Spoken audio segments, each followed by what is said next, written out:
अगर आपने आधा एक घंटे जो भी डॉक्टर साहब बोलेंगे, यदि आपने ध्यान से उसको सुन लिया तरीके से, जैसा भी आपको सभी का मोबाइल बंद कराया गया होगा कि मोबाइल बंद कर लीजिए, बीच में डिस्टर्बेंस ना हो, यदि आप आधा घंटे सुन लेते हैं तो आपके जीवन में वो परिवर्तन आएगा जिसकी आप जिनका इंतजार था माननीय डॉक्टर साहब, आप सभी लोग खड़े होकर के जोरदार तालियों से माननीय डॉक्टर साहब का स्वागत करेंगे। Welcome sir, welcome.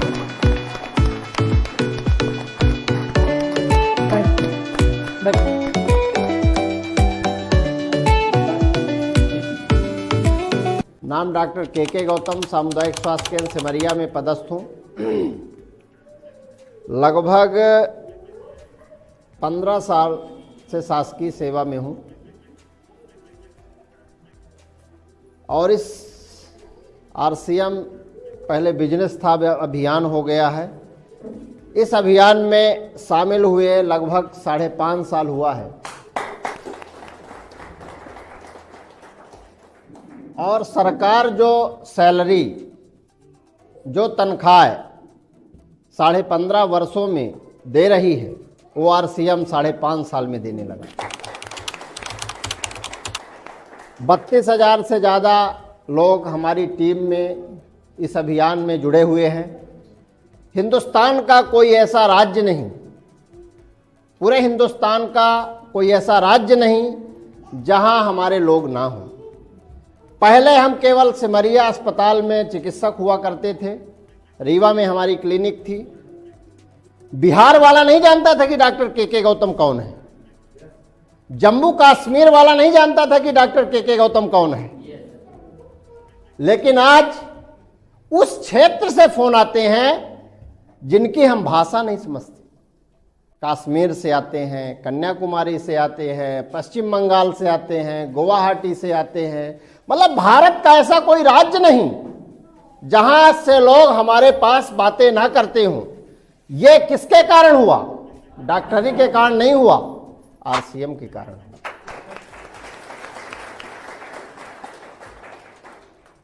अभी हम दिल्ली गए थे और दिल्ली में एक घटना हुई हमारे साथ। हम मेट्रो स्टेशन में जा रहे थे ट्रेन पकड़ने के लिए, तो पीछे से 8-10 लोग दौड़ रहे थे। तो हम पीछे मुड़ के देखे कि भाई क्या हो गया, हमें लगता है कोई घटना वटना हो गई क्या, मेट्रो में कोई बम बम तो नहीं रखा। तो देखे कि वो दौड़ते हुए इधर आ रही हमारे तरफ। हम खड़े हुए और वो वास्तव में रियल घटना हम आपको बता रहे हैं। और वो 3-4 महिलाएं थी, 3-4 पुरुष और कुछ बच्चे थे। और वो आके मतलब इस तरह का अभी हमने दृश्य कभी नहीं देखा, हमारे पैरों में पड़ गई। ना हमारे रिश्तेदार हैं, ना हमारे कोई जान पहचान वाले हैं। पहली बार वो केवल हमको जूम में देखते थे। तो इसके बाद उनकी आंखों में आंसू आए और खड़े होके वो बोले कि आप डॉक्टर के गौतम हैं। हम कहे हाँ। कहन कि आपके दर्शन के लिए हम लोग लालायित थे, आज आपके दर्शन मिले। मतलब इस तरह का भाव देख के, दृश्य देख के अपने हम लाइफ में कभी ऐसा देखे नहीं थे जो RCM में आने के बाद हमको देखने को। RCM 1 रुपए ना दे, RCM 1 रुपए भी ना दे, लेकिन वो सम्मान देता है, वो आत्मसम्मान देता है जो आपको पैसे से भी नहीं मिल सकता। जब लोगों की दुआएं मिलती हैं और किसी की तकलीफें दूर होती हैं। लोग कहते हैं डॉक्टर साहब आप RCM क्यों करते हैं, आप RCM क्यों कर रहे हैं? इसके पीछे एक घटना है, बता दें? यस। हम RCM क्यों कहिए, हम अपनी रियल घटना आपको बता रहे हैं। 2017 में हमारी ज्वाइनिंग आदरणीय RB द्विवेदी सर के माध्यम से हो गई थी। एक बार मैं चाहूँगा कि आदरणीय RB द्विवेदी सर के लिए ताली बजाइए आप लोग। 2017 में हमारी ज्वाइनिंग हो गई। क्योंकि हम उनके फैमिली डॉक्टर हुआ करते थे, हमारे पास दवाइयाँ कराने आते थे। उनके फैमिली में कोई भी बीमार होता था दवा हम ही करते थे, चाहे उनकी मैडम हो, चाहे बच्चे हो, चाहे बहू हो, कोई भी हो, दवा हमसे कराते थे। हम घटना बता रहे थे कि हम आरसीएम क्यों की। तो 2017 में हमारी ज्वाइनिंग तो हो गई। आरबी सर बोले कि डॉक्टर साहब अपना आधार कार्ड, पासबुक और फोटो दे दीजिए।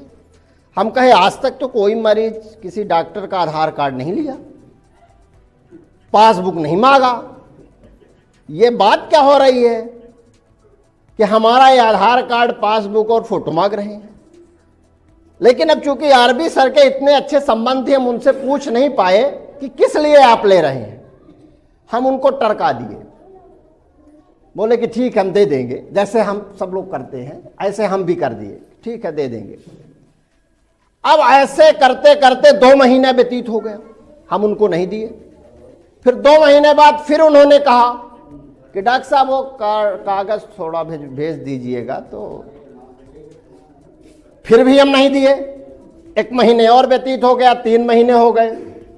फिर जब तीसरी बार बोले कि डॉक्टर साहब उसको दे दीजिए, थोड़ा जरूरी है। अब ये नहीं बता रहे थे काहे क्या जरूरी है, थोड़ा जरूरी है। तो हमने उनको अपनी मैडम का आधार कार्ड, पासबुक, फोटो दे दिए और उन्होंने हमारी आईडी लगा दी 2017 में। हम सामान नहीं लिए क्योंकि आरसीएम की बात ही नहीं आई थी। सामान नहीं लिए, सामान वही खरीद लिए हमारी आईडी से। ऐसे कुछ लोगों के साथ होता है ना। कुछ लोग खरीद लेते हैं, कुछ लोग नहीं खरीदते। तो जो खरीद लेते हैं उसकी अपलाइन बहुत सौभाग्यशाली है, जो नहीं खरीद पाते हो अपलाइन बेचारी परेशान रहती है, बार बार फ़ोन करते हैं। हम नहीं खरीदे, वो हमारी आईडी से सामान खरीद लिए। हमारी ज्वाइनिंग हो गई, हमारे नीचे कुछ लोग जुड़ने लगे और ये सिलसिला चलता रहा। 3-4 महीने बाद अगर सामान दोबारा ना लो तो आईडी टर्मिनेट हो जाती है। तो हमारी आईडी टर्मिनेट ना हो, इसको बचाने के लिए वो बीच बीच में 100-200 रुपए का हमारे आईडी में कटा दिया करती थी सामान जी। और वो आईडी टर्मिनेट होने से हमारी बचती रही, हमको बचाए रहे, हमारी सांस चल रही थी।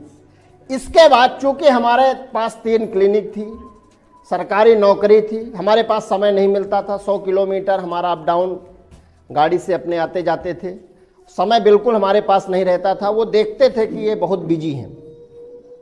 इसके बाद क्या हुआ कि अगस्त 2018 की एक घटना है। हमारे बड़े भाई साहब बहुत ज़्यादा बीमार हुए, उनको लीवर में दिक्कत हुई। हम उनको लेके दिल्ली गए और दिल्ली में लगभग 35% पीलिया थी उनको। दिल्ली में गंगाराम हॉस्पिटल में दिखाई और गंगाराम हॉस्पिटल में डॉक्टर अनिल अरोरा, जो आप उसमें पढ़ते हैं, गामा वाली किताब में लिखा है, गैस्ट्रोलॉजिस्ट, लीवर के सबसे अच्छे डॉक्टर। 2000 उनकी फीस थी। गंगाराम हॉस्पिटल में उनको दिखाए, देखने को तैयार नहीं थे। लगभग 3 महीने बाद बोले कि देखेंगे, उनके पास इतनी ज़्यादा वो था। हम अपना चिट नाम वाम लिख के भेजे, किसी तरह से देखने को तैयार हुए और दवाई चालू किए। फिर उसको जब हमारे रिपोर्ट सब उनको रिपोर्ट मंगवाए और देखे, बोले कि डॉक्टर साहब आपके कौन हैं? हम कहें भाई साहब हैं। तो बोले कि आप इनकी दवाई मत कराइए, आप इनको घर ले जाइए। तो हम बोले क्यों? बोले कि इनको जो बीमारी है वो कभी ठीक होने वाली नहीं है और बेफालतू में आप पैसे मत बर्बाद करिए, इनको आप घर ले जाइए। ऐसा उनका वक्तव्य था। हमने कहा कि जब तक सांस है तब तक आस है, ऐसा सुने थे। जब तक अगर किसी के शरीर में सांस है तब तक उसकी दवाई और वो चिंता हमको करनी चाहिए। तो हम बोले कि डॉक्टर साहब इनको आप भर्ती करिए, जो होगा ऊपर वाले के हाथ में है, जो होना होगा होगा ही, आप अपना कर्म करिए, शायद ठीक हो जाए। उन्होंने भर्ती की। लगभग 5 या 6 दिन गंगाराम हॉस्पिटल में भर्ती रहे। 2.5 से 3 लाख का बिल बना और 6वें या 7वें दिनों कोमा में चले गए। पहले तो बोलते चलते थे और सीरियस हो गए। जब सीरियस हो गए तो चिंता बढ़ी कि अब लगता है ठीक नहीं होगे। जो डॉक्टर साहब कह रहे थे वही स्थिति लगता है होने वाली है। फिर हमने क्या किया कि वहां हमने सर्च किया कि और भी लीवर की कौन सी हॉस्पिटल है, तो पता चला कि यहां पर एक हॉस्पिटल है ILBS, institute of liver and biliary centre, Basant Kunj, Chhatarpur station उतरने के बाद बसंत कुंज है। वहां पर डॉक्टर SK सरीन है, पद्म भूषण अवार्डेड है, उनको हमने दिखाने का प्लान किया और वहां से एम्बुलेंस बुक करके सीधे ILBS हॉस्पिटल गए। वहां पर उस समय सरीन साहब नहीं मिले, कोई जूनियर डॉक्टर थे गैस्ट्रोलॉजिस्ट, उनको हमने दिखाया। लीवर की पूरे भारत में उससे बड़ी कोई हॉस्पिटल नहीं है, लीवर और किडनी का केवल वहाँ इलाज होता है। उनको हमने दिखाया, देखे सुने, बोले कि डॉक्टर साहब आप इनको घर ले जाइए, इनको क्यों लाए हैं, और बिल्कुल ले जाइए, पैसा मत बर्बाद करिए। और फिर यहाँ जब मरीज़ ठीक नहीं होता, कोई दिक्कत हो जाती है तो अस्पताल में तोड़ फोड़ करने लगते हैं लोग, हमारे डॉक्टरों के साथ मारपीट करने लगते हैं जब किसी का मरीज़ ठीक नहीं होता, तो आप इनको घर ले जाइए, यहाँ इनका इलाज नहीं होगा। तो हमने बताया कि हम भी डॉक्टर हैं, आप इलाज करिए, जो होगा देखा जाएगा। और उन्होंने इलाज शुरू किया और पर डे 50,000 रुपये लगता था। ICU में थे, 50,000 के आसपास पर डे लगता था। 11 दिन तक ICU में रहे, 12वें दिन होश में आए, और जब होश में आए तब लगा कि अब ठीक हो जाएंगे, और उनका ट्रीटमेंट फिर जनरल वार्ड में शिफ्ट हुए। फिर इस तरह से हम 1.5 महीना दिल्ली में रहे, उनके इलाज के दौरान 1.5 महीने दिल्ली में रहे। 1.5 महीने तक हमारी क्लिनिक बंद रही। अस्पताल में चूंकि मेडिकल लगाए तो सैलरी तो मिल गई, लेकिन क्लिनिक में जो भी मिलता था वो 0 हो गया। हमारे अकाउंट में जितना पैसा था लगभग 16-17 लाख रुपए उस समय पूरा उनकी दवाइयों में चला गया, पूरा दवाइयों में हम 0 हो गए। हमने सोचा कि अब कुछ ऐसा काम करना चाहिए, अगर हम नहीं भी उस काम को करते तो हमारा काम होता रहे। जैसे हम डॉक्टर हैं, अगर क्लिनिक में बैठेंगे तो मरीज आएंगे तो फीस मिलेगी। अगर डॉक्टर ही 1.5 महीने से दिल्ली में है तो कौन मरीज दिखाने आएगा, कौन फीस देगा? तो वो 0 हो गया, उसकी आमदनी 0 हो गई। कोई दुकानदार है जो रोज दुकान खोलता है, अगर वो दुकानदार बीमार हो जाए और 1.5 महीने तक दुकान ना खोले तो क्या उसके दुकान की बिक्री होगी? नहीं होगी। कोई प्राइवेट नौकरी करता है, कर्मचारी है, वो अगर ड्यूटी करने न जाए 1.5-2 महीने तो क्या सैलरी मिलेगी? नहीं मिलेगी। अर्थात जब तक काम करेंगे तब तक पैसा है, काम बंद तो पैसा बंद। ये सिस्टम हमारे साथ भी हुआ। और दिल्ली में RB सर हमारी चूंकि खोज खबर लेते रहते थे और पूछते रहते थे कैसी है तबीयत भाई साहब की, तो हमने बताया कि तबीयत तो ठीक है। और वहाँ से हमने संकल्प किया दिल्ली में कि अब कुछ ऐसा काम करना है जिससे हमको किसी एक चीज के ऊपर डिपेंड ना रहना पड़े, और वो काम हम ना भी रहे और काम होता रहे। ऐसा हमने संकल्प किया और उस संकल्प के साथ हम वापस रीवा आए 28 सितंबर 2018 को। 28 सितंबर 2018 को हम रीवा वापस आए और इसके बाद RB सर को फोन लगाया कि सर ऐसा ऐसा है, ठीक है, अब हमको RCM करना है, लेकिन अभी नहीं, आप 1 तारीख को आइए हमारे पास। और उनको 1 तारीख को, अभी तक RB सर हमको फोन लगाते थे, अब पहली बार हमारा जब फोन गया RB सर के पास तो बड़ा खुश हुए कि डॉक्टर साहब ने आज फोन किया है, बात क्या है, कुछ अलग चीज है। और हमने उनको 1 तारीख को बुलाया कि सर आइए, और उन्होंने कहा कि क्या बात है डॉक्टर साहब, आज तो आप अलग अलग कुछ बात कर रहे हैं। हम कहना हाँ हमको बिल्कुल अब करना है RCM। अब ये काम हमको नहीं करना है कि जिंदगी भर नधे रहो, ऐसा काम 5 साल कर लो कि जिंदगी भर का काम आपका हो जाए। 5 साल ऐसा कर लो कि जिंदगी भर आपको काम ना करना पड़े पैसे के लिए। काम करना है आपका शौक हो, काम करना आपकी मजबूरी ना हो। अभी हम मजबूरी में काम करते हैं, हम शौक में नहीं करते। हमारी इच्छा नहीं है, हमारी तबीयत खराब है, लेकिन मजदूरी करना जाना पड़ेगा, क्योंकि अगर मजदूरी करने नहीं जाएंगे तो शाम को बच्चों को घर का भोजन का प्रबंध नहीं होगा। मजबूरी में हम नौकरी करने जाते हैं, मजबूरी में हम काम करते हैं, हमारा शौक नहीं है। तबीयत नहीं चल रही तब भी हम दुकान में बैठे हैं, तबीयत नहीं चल रही तब भी हम ड्यूटी करने जा रहे हैं। तो हमने सर से बोला कि अब बिल्कुल अब हमको बताइए करना कैसे, क्योंकि हम सुने थे कि आरसीएम में ऐसा होता है, कुछ दिन काम कर लो फिर रॉयल्टी और टेक्निकल जैसी इनकम आती है और इसके बाद आप नहीं भी करोगे तो भी पैसा आएगा आपके घर में, ऐसा हमने सुना था। फिर एक तारीख को उनको हमने बुलाया और पूरा प्लान देखा, पहली बार, अभी तक हम प्लान वाला नहीं देखे थे। बीच बीच में वो आते रहते थे हमको बताने कि आरसीएम का ऐप है, इसको डाउनलोड कर लीजिए, देखिए आपका इतना हो गया, आपके नीचे इतने लोग जुड़ गए, ऐसा बताया करते थे, हमको मोटिवेट किया करते थे आगे। फिर इसके बाद एक तारीख को जैसे उन्होंने हमको बताया और हम पूरी ताकत के साथ 1 तारीख से हम 2 तारीख से काम में जुट गए। पूरे महीने भर काम किए ईमानदारी से, जो भी हमको अस्पताल के बाद समय मिलता था, सुबह 1-2 घंटे, शाम के 1-2 घंटे, छुट्टी के दिन, हमने पूरा उस समय को यूज किया। अपने खाली टाइम को जो हम इधर उधर बर्बाद करते थे, जो हम गप लगा के बर्बाद करते थे, जो दूसरे कामों में बर्बाद करते थे, जो निमंत्रण खाने में बर्बाद करते थे, जो व्यवहार पुजाने में बर्बाद करते थे, वो सारे समय को हमने सरेंडर किया और उस टाइम को हमने आरसीएम के लिए दिया। और 2 से 3 घंटे हम पर डे काम करने लगे, कभी रीवा से सतना से रीवा, कभी रीवा से सतना, कभी मैहर, कभी गांव, कभी सिमरिया, कभी, मतलब इस तरह से हमारा गाड़ी चलती रहती थी। लगभग 20,000 रुपये हमारा उस महीने पेट्रोल में खर्च हुआ। 4 व्हीलर से जाते थे, गाड़ी में 1,500 का रोज पेट्रोल लगता था। तो ये 20,000 हमारा खर्च हुआ और महीने भर में हमने बिजनेस किया मात्र 5,000 का। ऐसा आप लोगों के साथ भी होता होगा कि आपको तेल ज़्यादा लगता होगा, मेहनत ज़्यादा लगती होगी, लोग कमाते होंगे। ये सबके साथ होता है, हमारे साथ भी हुआ और 5,000 का हमारा बिजनेस हुआ। पहले महीने हमको 256 रुपये आया, पहले महीने 256 रुपये आया। जब हम इसकी शुरुआत किए तो पहली बार 256 रुपये आया।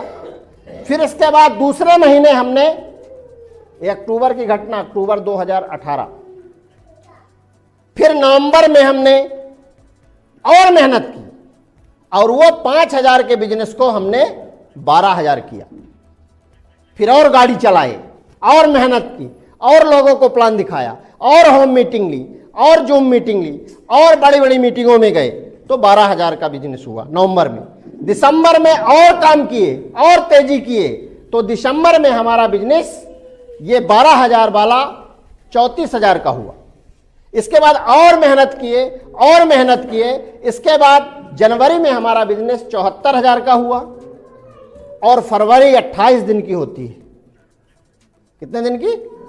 28 दिन की फरवरी होती है। इस साल 29 की है, 28 दिन की फरवरी होती है 2019 में। 18 से हमने चालू किया था, फरवरी 2019 में तब तक 3.5 लाख उधर का हो गया था और 1.15 हमने किया और रॉयल्टी मिली। 5 महीने में रॉयल्टी मिली। इसके बाद गोल्ड की पिन आई, फिर स्टार गोल्ड की आई, फिर प्लेटिनम की आई, फिर स्टार प्लेटिनम की आई। एक महीने के अंतर में वो पिन सारी आती रही। और नवंबर 2019 में त्यागराज स्टेडियम दिल्ली में हमारा सम्मान हुआ, फिजिकली सम्मान हुआ, मालाओं के द्वारा सम्मान हुआ, फूलों के द्वारा सम्मान हुआ। लगभग 30 से 40 हजार लोगों के बीच, लगभग भारत में लगभग 30 या 40 रॉयल्टी उस साल आई थी, उसमें हमारा सम्मान त्यागराज स्टेडियम में हुआ दिल्ली के। और वो सम्मान की वीडियो आज भी हमारे पास है। बहुत अच्छा लगा उस सम्मान को पाने के बाद। आज तक 30,000 40,000 लोगों के बीच हमें तो नहीं लगता कि कोई माला पहना होगा, लेकिन यहां आने के बाद हमको वो अवसर मिला और इसके बाद वो सिलसिला चलता रहा। फिर नवंबर में जब 2019 में हमारा रॉयल्टी का सम्मान हुआ, उस समय हम रॉयल्टी के लगभग, हमारा जो बिजनेस हो रहा था रॉयल्टी का 3.5 लाख का एक साइड था, मेन में और ज़्यादा था, याद नहीं हमको कितना था, मतलब स्टार प्लेटिनम की हमारी पिन थी। इसके बाद दिसंबर 2019 में 3.5 का हुआ, फिर जनवरी 3.5 का हुआ, फिर फरवरी में कोरोना आ गया 2020 में, तो वो 3.5 वाला 3.20 में हुआ। तो 3 महीने लगातार 3.5 करना पड़ता है, तो टेक्निकल क्वालिफाई नहीं हो पाए। और कोरोना 2020 में पूरा चलता रहा, फिर कुछ कम हुआ तो फिर उधर बिजनेस बढ़ा, फिर उसी तरह दिसंबर में 3.5, फिर जनवरी में 3.5 2021 में, और फरवरी में हमारा टेक्निकल हुआ। फरवरी में रॉयल्टी हुई, फरवरी में ही टेक्निकल हुआ जी। और 2021 से हमारी लगातार ग्रोथिंग आज चल रही है। हिंदुस्तान का लगभग ग्रोथिंग के मामले में हमारा बिजनेस कभी कम नहीं होता, ऊपर वाले की कृपा से। और लोगों के लिए हम अच्छा सोचते हैं, लोगों के लिए अच्छा करना चाहते हैं। यह हमारा आरसीएम में आने का कारण था।